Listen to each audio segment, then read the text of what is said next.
Hey everybody, Christy Glass here with a finished object for you. It is the Blooming Bomber jacket. It is my second Blooming Bomber jacket, and if I'm honest, it's still a little bit damp. I couldn't wait to tell you about it. I just am so excited about this, and I'm wearing it with a little tea party dress, so maybe it looks a little bit sort of disfigured here on the top, but that's because this dress has a really big ruffle sleeve. But it works okay, I think, with the tea party dress. And because it's the Blooming Bomber jacket, it has this beautiful flower detail in the pocket. I think it's a really nice combination to have it paired with this tea party dress. This is the fabric that I was basing my Blooming Bomber jacket off of. So let's just have a little side by side here. You can see how beautiful it is. And I actually have more of this fabric, and I'm hoping to make a garment to wear with this Blooming Bomber jacket. I don't know, would it be nice as a little, I think this is maybe too close, but maybe a skirt or pants or something, I don't know. But I wanted to take you through the process of the Blooming Bomber jacket. Now this is a crochet sweater by Katie Jones Knit. It's a free pattern, and it's published, I believe, by Lovecrafts, and they use their paint box yarn for it. My first version of the Blooming Bomber jacket really looks a lot like their version. It's black instead of this brown, and it has very bright pops of color throughout. I even put in some sequins in the jacket, and I just really enjoyed it. The pattern is written with UK terms and then US terms right next to it, so it's a little bit tricky sometimes for the eye to figure out what's going on. So the base of my Blooming Bomber jacket is this Highland. So this is Highland from Harrisville Designs, and I believe this is worsted weight. And I just picked out all the colors from this fabric. I had to do a few trials. So my first batch of yarn wasn't quite right. I switched out a few of the colors and then just got what I thought was the perfect palette. Sometimes it's tricky if you're just basing it off of a picture, or in this case, the in-person fabric. And then also the views on websites. Sometimes your monitor is off, or their pictures are different from reality. And I ended up having to get the yarn from 3 different websites because some of the websites were out of one color, other ones weren't. But eventually we got there, and it was totally worth all of the effort. So I was very nervous that I was going to run out of wool, and I shouldn't have been nervous. This is actually kind of a quicker project, even though it took me the entire month of May working on it in small doses. I liked to take a break because this is a very rustic wool, and the crocheting of the rustic wool was sort of taxing on my muscles sometimes. But you can see I have about a half a skein left of most of the colors as I'm pulling them out of the bag. I didn't even go into this one. I started with 4 of the base color, and I pretty much did every other row, the base and then a pop of color. Sometimes I did 2 colors in a row, just depending on what was going on. Let's see, I have a lot of the cream left over. So my fear in running out of yarn was coming when I was probably like 60 or 70% done with this project. Here is some brushed alpaca that was a really great color to add into the cuffs and the pockets. Here's a little bit, this is also I think an alpaca, maybe from Drops, which is cream, perfect. Oh, here's some leftover of my periwinkle. I'm just gathering them here on the side. So this is all that I have left of the 3rd skein of the base color. So 3 skeins was plenty for me doing the small medium. If you did the next size up, you probably would go into that 4th skein.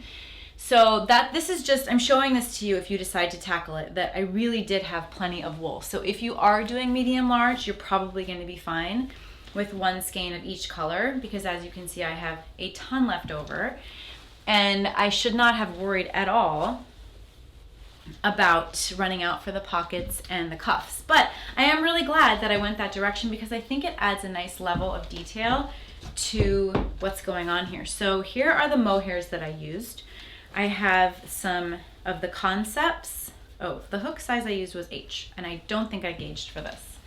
Okay, the bag is now empty. So I have a little left over of this sequins mohair that I used in my Disco Christy Lopi, more brushed alpaca in this green color, and then I had some more of this Fable Knitwear Boucle, which is so cute, and then Concepts, I had this periwinkle. So when I was doing the pocket, I held them all single, so you can see the pocket detail here. And then when I added it to the edging right here, I held it double. So I just have mohair in the pink and the periwinkle. And I also held it double when I did the cuff. Now my cuff, I was worried was going to be too short. So I added some volume, I guess, or some length at certain points. So here's the first point that I added it. So the cuff starts up again probably around, let me see, where was it? I think it was around here. And so there's, I think maybe three rows of double crochet to lengthen it a bit, but I did probably 5. So that's a good opportunity to make more length in your cuff because it's just the same thing over and over again. Then you get into a little bit more of a detail crochet situation here with different chain spaces and double crochets, etc.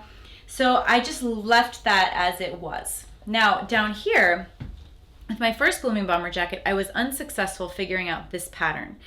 So when I tackled it this time, I didn't realize, because I'm not really great at reading all the details on this pattern.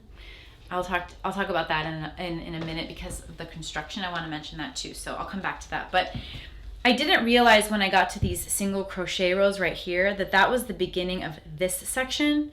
I thought it was just still more changing colors and striping, so I took another opportunity there to lengthen my sleeve. So I did 2 single crochet rows, then I did a half double crochet row, and then I came back to single, and then I realized, they were all supposed to be the same color for this situation here. So I was like, it's fine. I added about 1 inch of length, which is perfect. I needed a little more.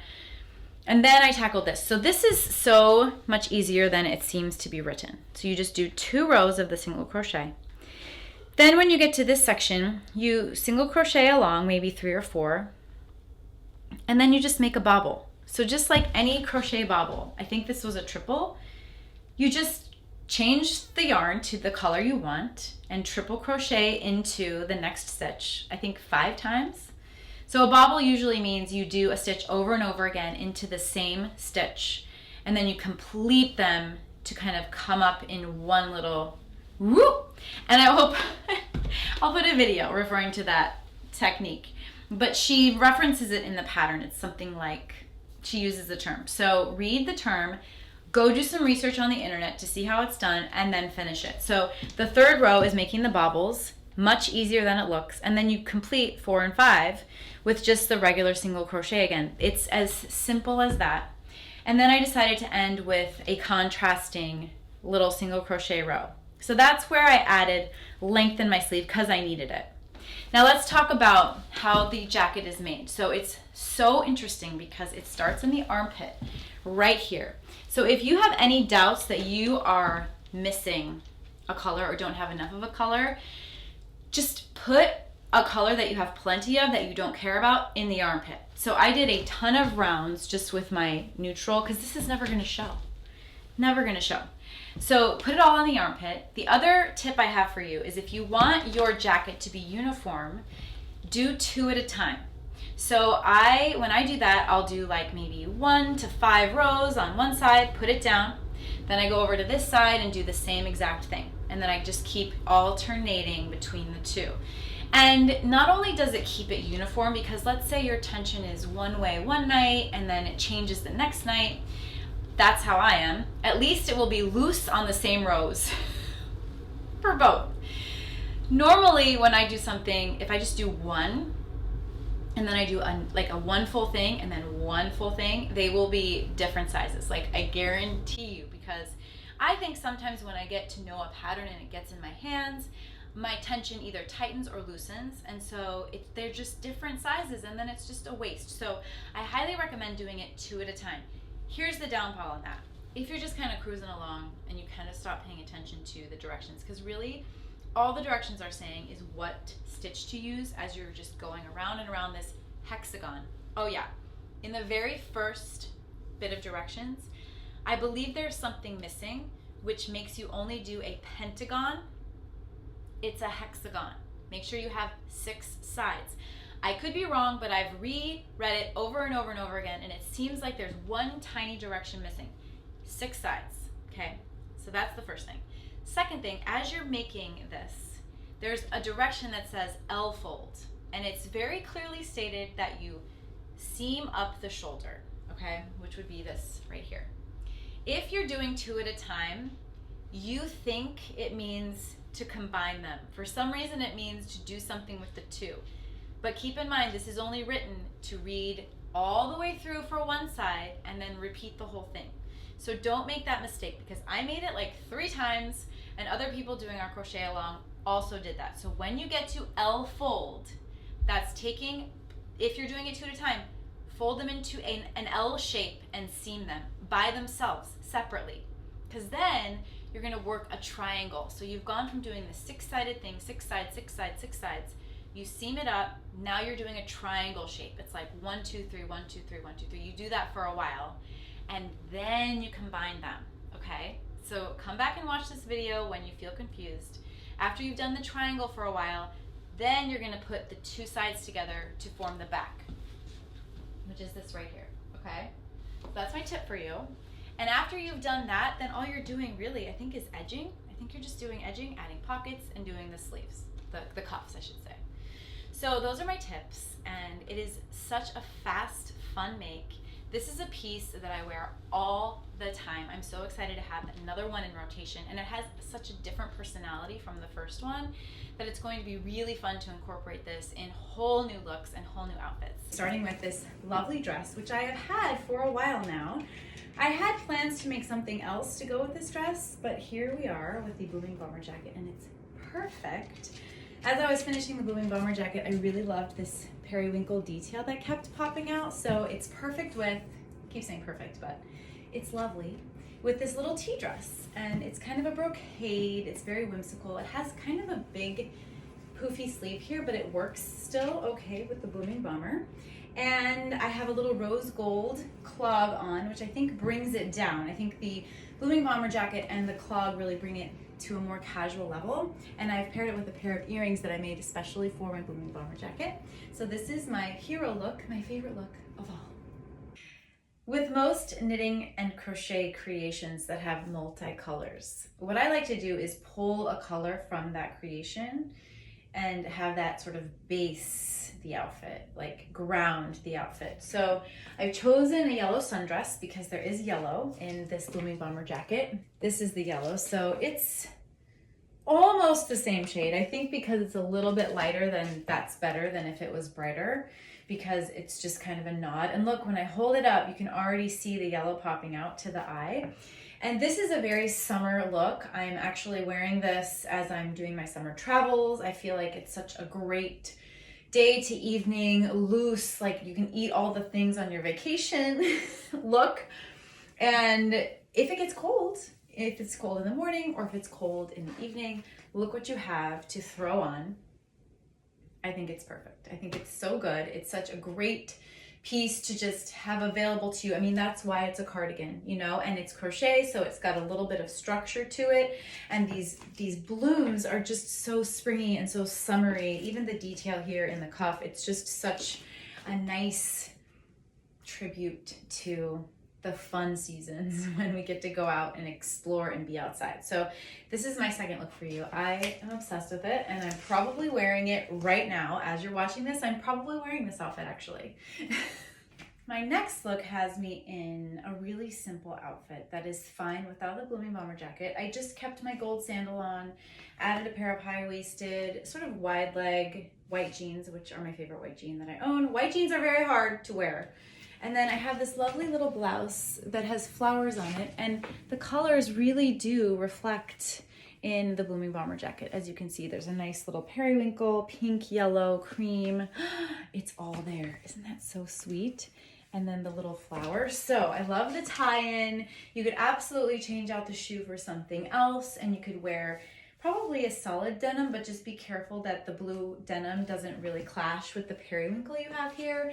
I just think this is another lovely transitional outfit from summer day to it gets a little chilly in the evening, and I feel like you could go out to a nice little party or dinner with this outfit, and it really takes you from day to evening. For my final look, I'm wearing a long shirt dress, and you can see the steam, sorry. You can see some wet from my steamer. I just steamed it so it looked presentable, but this is just a light, easy breezy dress. And I think it's a lot of like meh on its own. I think maybe if it was belted, it would be a little bit cuter, but I think it needs a little something. So I added a yellow shoe that is in the Blooming Bomber Jacket. And then my Blooming Bomber Jacket is really gonna make this outfit sing. If I can find, there we go. So I just love this combo because I think that it's so cute. You can just see the Blooming Bomber Jacket. I mean, it's the perfect canvas. Here it is. Let's talk about my crochet item here. The pop of the yellow shoe really brings in sort of the masculinity of this shirt dress. And then the color of the yellow, again, I'm just really drawn to the yellow, I guess. I didn't even realize until I started putting outfits together. I thought it was all about the periwinkle and the pink, but yellow is definitely having a moment.